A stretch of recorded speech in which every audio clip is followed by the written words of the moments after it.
The opening keynote address by Mark R. Kramer, co-founder and managing director of FSG, provided illuminating insights on the complex and evolving relationships that exist between business and society today.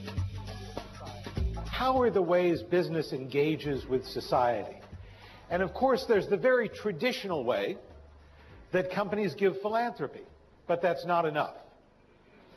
And then about 20 years ago, companies began to think about their corporate social responsibility. But that too, we think, is missing an opportunity.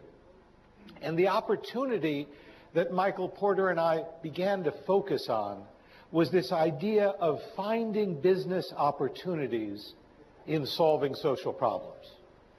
Because the changes that have to happen to support new ways of doing business often need a policy basis behind them. They often need to involve NGOs who understand the populations and the markets and the problems that companies are now starting to step into. And that is very, very powerful. And I think in India here, with the 2% CSR requirement that companies are now responsible for, there is a huge opportunity to work with government to think about how to use that 2% not just for philanthropy, but for shared value opportunities that strengthen the business and that can improve lives on a scale and with a sustainability that philanthropy cannot. A rousing speech followed the opening keynote. Swami Chidanand Saraswati, President and spiritual head of Parmarth Niketan, talked about the philosophical underpinnings of the rat race that is today's business world. Today, I see wherever I go all over the world, people come to me every day.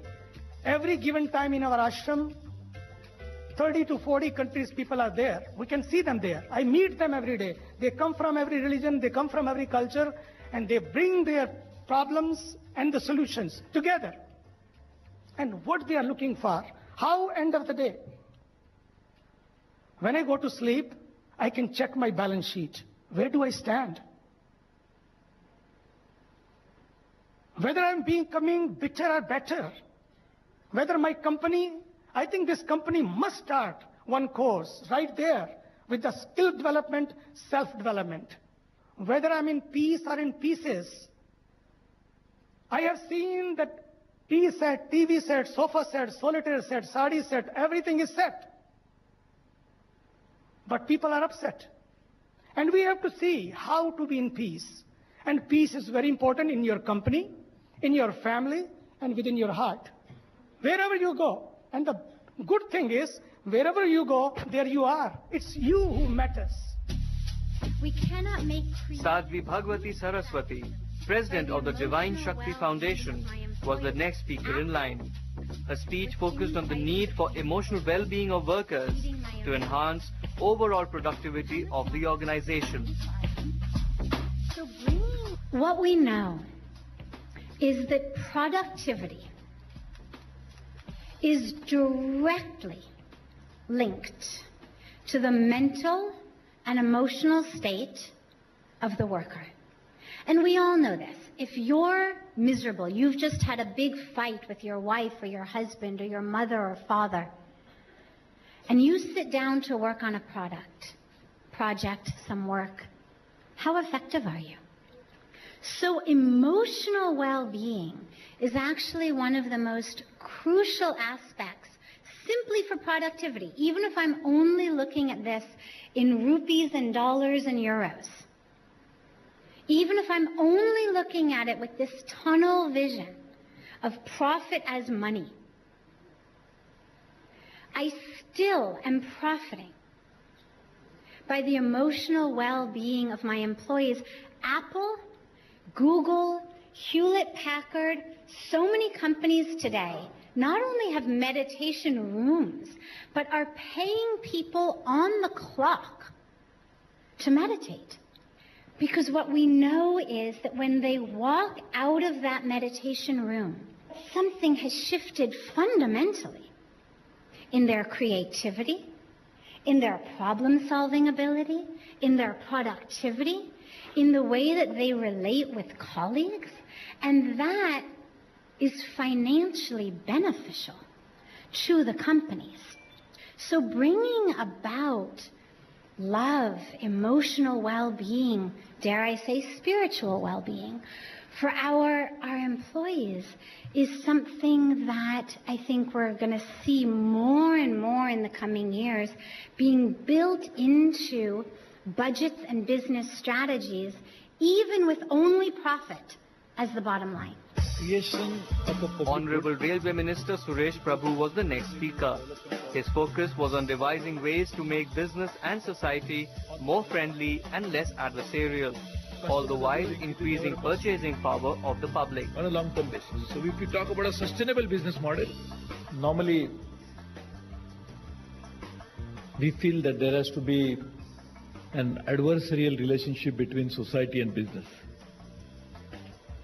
Because those who are engaged in economic activity try to earn profits, and therefore the society seems to be the victim and the business seems to be the beneficiary. How do you make sure that we allow each and every citizen of India to access all the kinds of goods and services that he aspires for? How do you create more and more purchasing power for him? And that's the state policy role, is to create more and more purchasing power so that people will have something more in their pocket which they can use to access services and goods. So many programs that we have launched, including direct cash transfers, will aim at this, which will provide a choice for a customer to decide what he should want to buy. But at the same time, allowing innovation to take place in the marketplace, which multiple entrants can only offer, not just one state can make it happen. And therefore, making this model work is something which is in the long-term interest of the country. And who are the businesses then who will become? The business also are drawn from the people, from the society itself. If we create a huge supply chain model, there will be thousands, hundreds of thousands of people will become part of the supply chain. Unless we have that enlightened leadership in business which understands this properly and therefore try to align these interests in a very effective way, that would hasten the process. Joy.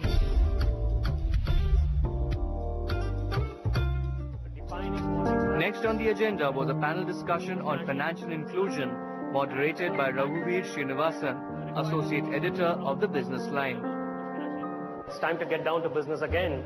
And this promises to be another interesting session for you on financial inclusion. Rahul Gangal, partner at Roland Berger, talked about the Jan Dhan Yojana and the objectives and aims of this ambitious new scheme from the new government. Rural, urban, poor. So what's the objective of this entire exercise? The objective is, one, improve credit delivery, improve ability to understand what financial access people have. And the second is to be able to do that at a manageable cost. We're looking at financial inclusion and financial literacy from those perspectives. From an aspect of access, the kind of people who have access to it, rural, urban, poor. Are you covering geographically all elements of the space? Are you covering vertically by including what was traditionally a very nice form of chit funds but is not used well enough by banks? Are you building all those tools into your system to ensure that literacy about financial inclusion is passed through? I just want to say that Chetna Sinha, founder and chair of the Mandeshi Mahila Bank, spoke next on her bank's incredible journey to get a banking license, even when its promoters were themselves illiterate. When we applied for the banking license, majority of our women had a thumb impression. On that ground, Reserve Bank of India rejected the license, saying that how can we issue a license to the bank whose promoting members are non-literate? I came back from Mumbai, I was nervous. I told women. They were not nervous. They said, so what? We'll learn to read and write and apply again. And we went again. You know, it is just humbling. I had no idea, but next time when we went, I didn't go alone, women came with me. And we had 15 women. We had a discussion with officer. And they said, you rejected the license because we are non-literate. Tell us to calculate the interest of any principal amount. If we fail, don't issue the license. Tell your officers to do it without calculator. So I would like to say that this was a learning for me. And I realized that was my first financial literacy for me, not for people, because they know very well. And learning was that in spite if people are non-literate, that doesn't mean they cannot manage finance. They can. So that's how Mandeshi Mahila Bank started. See, it is absolutely critical Naina Lal that we make Kidwai it of HSBC was next, talking passionately about making financial inclusion work and how the government needs to step up its efforts when it comes to pushing direct benefits. I would say it is absolutely critical that we make it work. And the only way it will work now is government has to push its direct benefit transfers through the system. So it's fabulous. Accounts are now opened. Aadhaar card has been fully accepted despite all the issues that it went through, unfortunately, for a while. And hats off to this Prime Minister that he didn't throw it out the window. He brought it right back. And using the Aadhaar card, using the direct benefit transfer system where we can put money through those bank accounts, that's where it will begin to work. Because the cost to a bank to maintain an account where there is no money and no transaction is very high. So we have to make this work.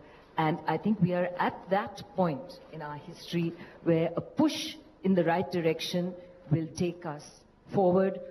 If we don't get this right, we will have to end up closing a lot of these accounts, which would be quite unfortunate. And then let me just also talk about microfinance, which is very, very critical, very close to my heart. But I have seen the boom and bust of microfinance because the business model is about making profit.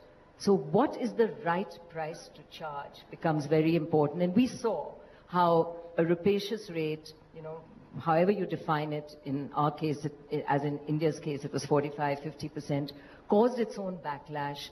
And we had politicians shouting from pulpits, please don't repay the microfinance institutions. And microfinance almost died in this country. I'm really glad it's back. The model that's back is a very robust self-help group model. But the fact is that we have to have a model which is socially relevant, even while it seeks to be a business model. Anil Sinha of IFC talked about impact investing, a practice that aims to improve the social and environmental scenario without sacrificing returns. What is impact investing? Impact investing is to make a social and environment impact along with a financial return. The characteristics are that there must be intentionality. Intentionality to make that social and environment impact. That's first, and then looking at the financial returns alongside it. Those financial returns can be simply getting your money back, to making a risk-adjusted return. It could be different assets. But the other characteristic, and this is what's related to shared value, is measuring the impact. And you need to understand, and unless you're empathetic, and unless you're assimilating, you won't get the business model right. And secondly is patience. The big change will come in India when we get the main financial institutions involved, as well as high net individuals involved in investing out of their Indian funds. And I think that's the big change that I want to see if impact investing has come down to India.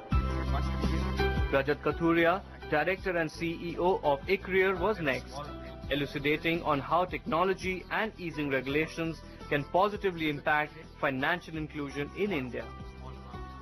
Using technology, using mobile phones, and also kind of easing regulation to allow multiple participants to come into this space. So besides banks, we know physical bank location in rural areas is not worth it. It hasn't worked since independence. It's not going to work now.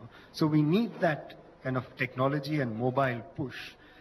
And there has been, after a considerable amount of time, some amount of, I think, easing of the regulation in allowing business correspondence And it will happen in steps. RBI is very cautious in terms of liberalizing in this area because of well-known reasons, because you're dealing with, money, and you're dealing with money of people at the bottom of the pyramid. So you have to be doubly careful.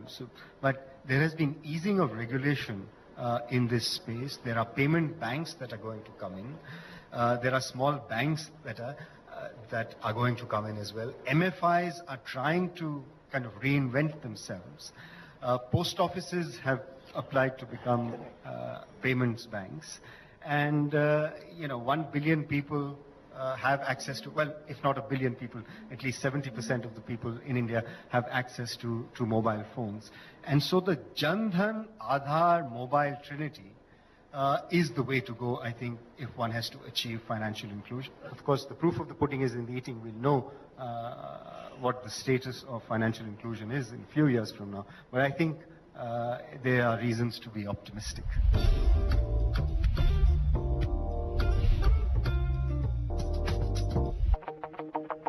Watch the young talent. The next session on the agenda was on health and nutrition, moderated by Amit Kapoor, Chairman of Shared Value Initiative India. First speaker on the topic of nutrition was Geetu Verma, Executive Director of Food and Refreshment at HUL. Geetu talked about critical areas in nutrition that need addressing, including access, education and empowerment. The need is now more than ever for multi-stakeholder partnerships to very aggressively start forging solutions. From my perspective, I think there are three areas where industry, where health partners, where government can work together. I think the first one is that of access. One place where you can actually create value is by making good, wholesome food accessible. And whether that is food which is fortified for undernutrition or healthier food for people who are obese. So I think access is really key. I think the second piece is that of, I would say, habit-changing education. And I think the third area is that of empowerment. Empowerment in terms of actually bringing financial capability amongst people in the lower economic strata so that they can actually afford the right kind of food. Siraj A. Chaudhary, Chairman of Cargill India, was next to air his views. He delineated the importance of edible oils in increasing India's nutrition profile. Edible oils are the largest penetrating staple into the homes, almost 95 to 99%, depending on who's quoting the figures. And they are also the best carriers of micronutrients, specifically vitamins A, D, and E. And then suddenly we realized that we had a product which had so much potential to enhance nutrition or to add to the nutrition.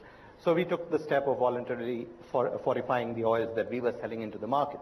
Now, obviously, it's a very fragmented industry, and the oils that we were selling were really about branded oils, so they were going only to a certain section of the society. So the thought was that how do we make it more widespread? So we said that if we put it out as a competitive advantage, put it out as a marketing communication, and it's not rocket science, anybody can do it, and and if the competition also starts doing it, and over a period of time the whole industry starts doing it because it kind of becomes stable stakes, then the whole purpose is achieved. And nutrition is a lot like the soul. You don't see it. Its impact is felt over a long period of time. It takes years for malnutrition to sort of show its problems or its limitations.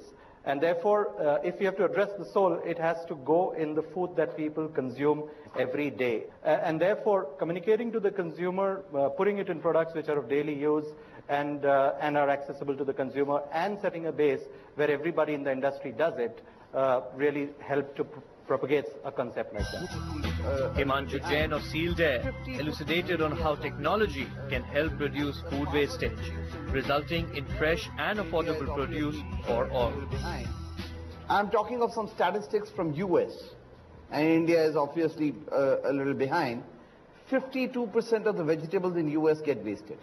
So that means a farmer is producing it, it never gets consumed, so all the cost, it gets added up in the supply chain, and you pay double the price of what you should be paying, if I may simply add up and say it's an economic cycle.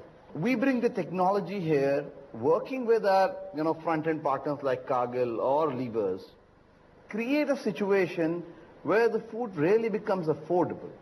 We are talking of fortification, very relevant, no debate about it. On the other hand, people die of starvation because the food itself is not available or the cost of food is higher than what the guy can afford. It needs some, courage, leadership from the industry to step up and change the game. With a purely profit motive to start with, and over a period of time, this automatically becomes a social enterprise because you are effectively, in the process, we make money, you make money, all of you make some profit, but at the same time, make the food more affordable for the people, and that to me is how you bring nutrition to the people. Whether it's a fortified, unfortified comes later, but primarily the food becomes more affordable. The penultimate speaker on the panel was Ravi Ramaswamy, Head of Health Systems at Philips Innovation Campus, who spoke about his company's innovative products helping monitor and safeguard pregnant women.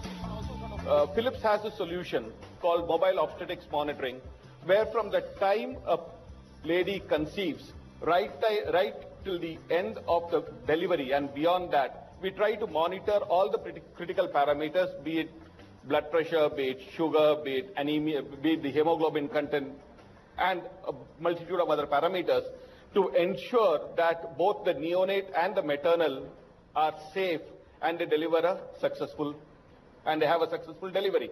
Now, this calls for nutrition also sort of plays into that, in the sense that if hemoglobin is going to go, which anemia is a cause for most maternal deaths. Now, the question is, how do I sort of get over it? It is again by teaching, it is again by changing behavior, it is giving the nutrients that sort of help the mother and the baby to sort of grow in the right way. So it's an intertwining, it's a convergence of various aspects that come into the fold now. It can't be separated, saying that healthcare is no separate. Now, how does the mobile obstetrics monitoring work? It relies on the mobile infrastructure. It depends on the telecommunication network that is there. So what we now see is not isolated silos of technology, but it's a complete convergence. And that's where most industries are driving towards.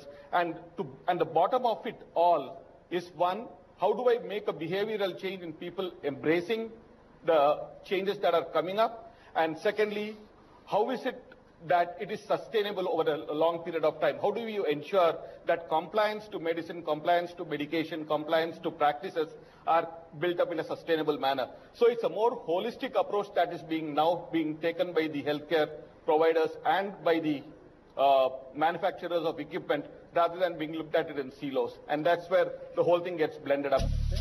Final speaker on the topic was Ashwin Nair, founder of Vatsalya, who pinpointed the problem facing India today: overproduction of food without enough nutrition content in them.